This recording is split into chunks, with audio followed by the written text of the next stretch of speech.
রাত গভীর হলে মানুষ ভাবে অন্ধকারই সবচেয়ে ভয়ঙ্কর।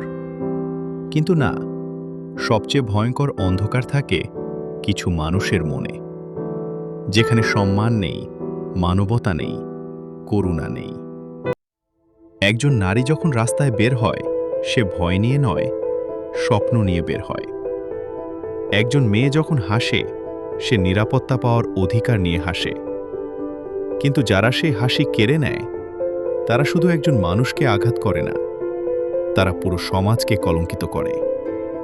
আজ আমি ভূত হয়ে বলছি, নারীর সম্মান রক্ষা করুন। অন্যায় দেখলে চুপ থাকবেন না, প্রতিবাদ করুন, সাহস দিন, পাশে দাঁড়ান। কারণ নীরবতা অপরাধীর শক্তি, আর প্রতিবাদী ন্যায়ের শুরু। ধর্ষণের বিরুদ্ধে সবাই এক হন। সম্মান দিন, নিরাপত্তা দিন, মানবতা ফিরিয়ে আনুন।